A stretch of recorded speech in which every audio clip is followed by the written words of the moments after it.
This video was made possible by EA Creator Network.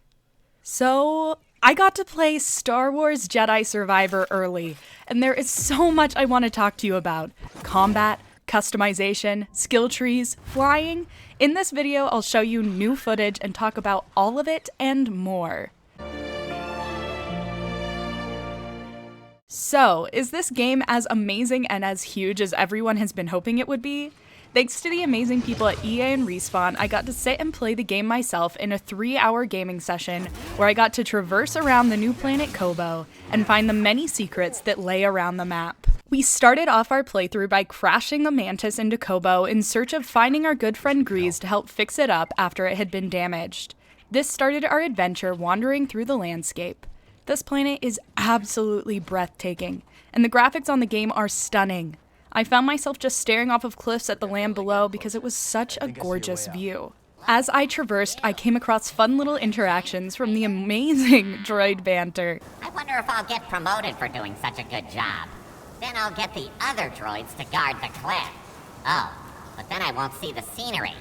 Now that's a dilemma. Dilemma solved.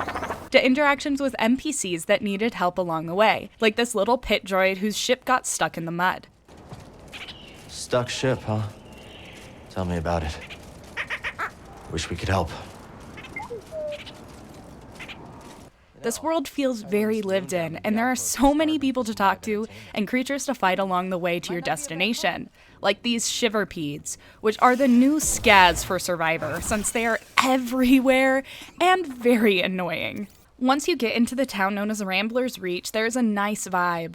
While there are still enemies to kill, you feel like it's a new little home, especially once you run into Grease, who gives you the tightest hug you can imagine.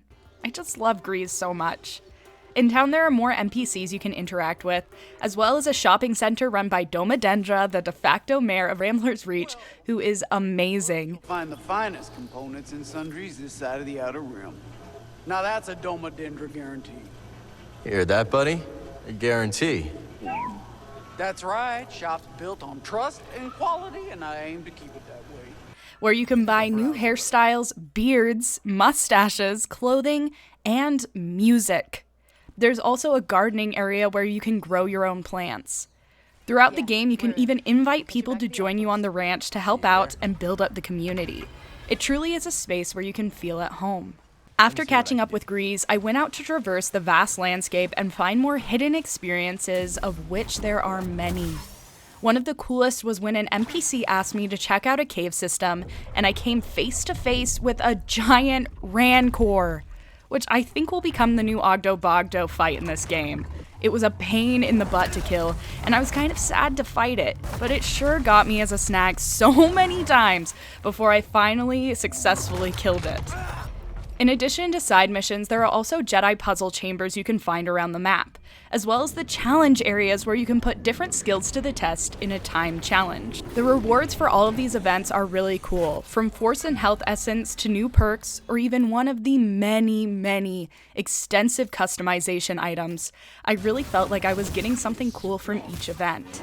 Talking about what you can get, my favorite part was actually the extent of the customization. We knew we were getting a lot, but getting to mess around with it really showed me how much time and consideration they put into this aspect of the game.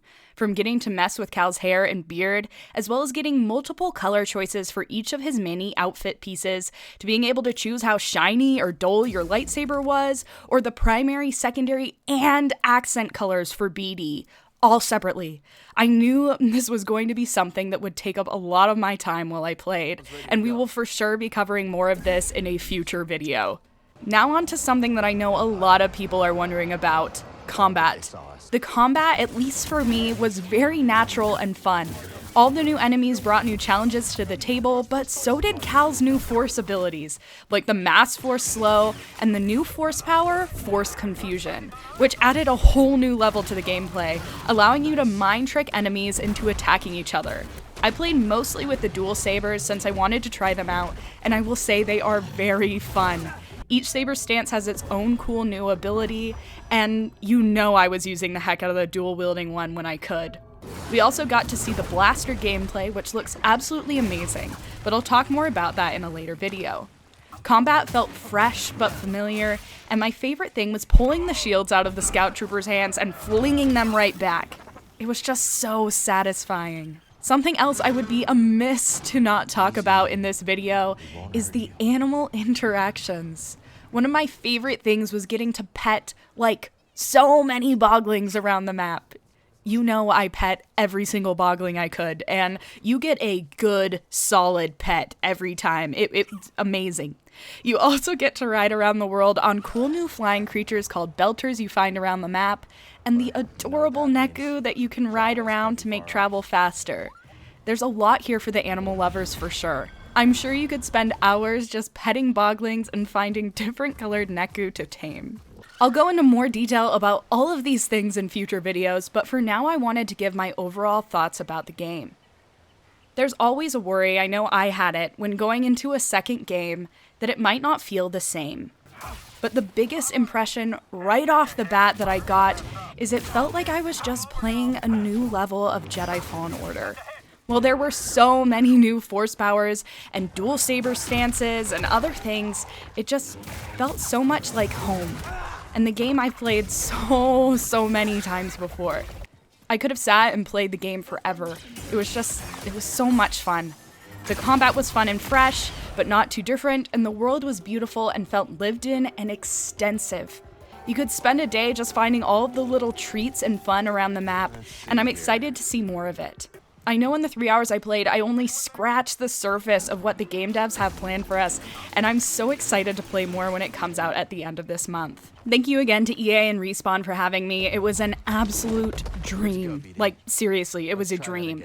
Also, a huge shout out to all the amazing game devs I got to meet while on this trip. I absolutely loved talking to all of you about the masterpiece that you've made, and thank you for making me feel so appreciated and absolutely making my life at the event. You are the real MVPs. More videos will be coming throughout the week, so please subscribe if you'd like to be notified when those are uploaded. And as always, thank you for watching. May the Force be with you. Goodbye!